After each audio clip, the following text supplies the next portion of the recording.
Friends, ఇప్పుడే అందిన వార్త. బీఆర్ఎస్ 5 కీలక నేతలు సస్పెండ్, మాజీ సీఎం కేసీఆర్ అంటూ వార్తలు అయితే వస్తున్నాయండి. దీనికి సంబంధించి వివరాలు చెప్పడానికి వీడియో చేయడం జరుగుతుంది.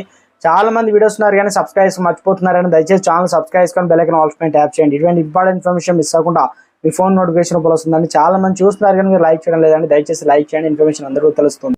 సొంత పార్టీలో ఎదిగి పేరు ప్రఖ్యాతులు సంపాదించుకొని ఆ పార్టీకి ఎదురు తిరిగే నాయకులు రాజకీయాల్లో ఉండడం సర్వసాధారణం. అలాంటి వాళ్ళని ఏమాత్రం ఖాతరు చేయకుండా సస్పెండ్ చేస్తూ ఉంటారు రాజకీయ పార్టీలు అధినేతలు కూడా. ఇప్పుడు బీఆర్ఎస్ పార్టీ అధినేత కేసీఆర్ కూడా అదే చేశారు. వివరాలకు వెళ్తే, ఈ నెల 7వ తారీఖున జరిగిన వేములవాడ మున్సిపల్ వైస్ చైర్మన్ ఎన్నికల్లో బీఆర్ఎస్ పార్టీ నిర్వహించిన అభ్యర్థికి వ్యతిరేకంగా వేములవాడ పురపాలక సంఘ కౌన్సిలర్లు ఓటు వేశారు. దీనికి సంబంధించిన కేసీఆర్ 2 మిద్దెల జయగౌస్, యాచమనేని శ్రీనివాసరావు, జడల లక్ష్మి, ముప్పిడ సునంద, మధు రాజేంద్ర వర్మలను బీఆర్ఎస్ పార్టీ సస్పెండ్ చేశారు.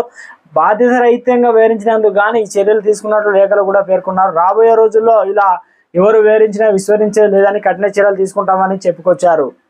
తెలంగాణలో ఇప్పటికే లోక్సభ ఎన్నికల హీట్ అయితే మొదలవుతుంది. ఈ తరుణంలో ఇలా ఒక్కొక్కరుగా పార్టీకి సంబంధించిన క్రమశిక్షణ నుంచి చురుకలు అందిస్తున్నారనమాట. ఎవరు కూడా ఇలాంటివి విస్మరిస్తే ఖచ్చితంగా వాళ్ళని సస్పెండ్ చేస్తాం, కఠిన చర్యలు తీసుకుంటాం అనే విధంగా వారిని అయితే ఇప్పుడు లోక్సభ ఎన్నికలకు సంబంధించి బీఆర్ఎస్ కేసీఆర్ అయితే పార్టీకి సంబంధించిన డబ్బులు కావచ్చు అన్ని మేమే చూసుకుంటాం, మీరు నిలబడండి అంటూ ఉన్న పరిస్థితి అయితే కనబడుతుంది అంటున్నారు రాజకీయ నిపుణులు. కాంగ్రెస్ లో చాలా మంది బీఆర్ఎస్ నుంచి వెళ్ళడానికి లోక్సభ ఎన్నికల ముందే అంటూ వార్తలు అయితే చక్కర కొడుతున్నాయి. మరి చూడాలి, లోక్సభ ఎన్నికలకు సంబంధించి నోటిఫికేషన్ రాకముందే ఈ రకంగా ఉంటుందే, నోటిఫికేషన్ వచ్చిన తర్వాత ఏ రకంగా మారుతుందో రాజకీయ పరిణామాలు అనేది ఉత్కంఠగా మారింది.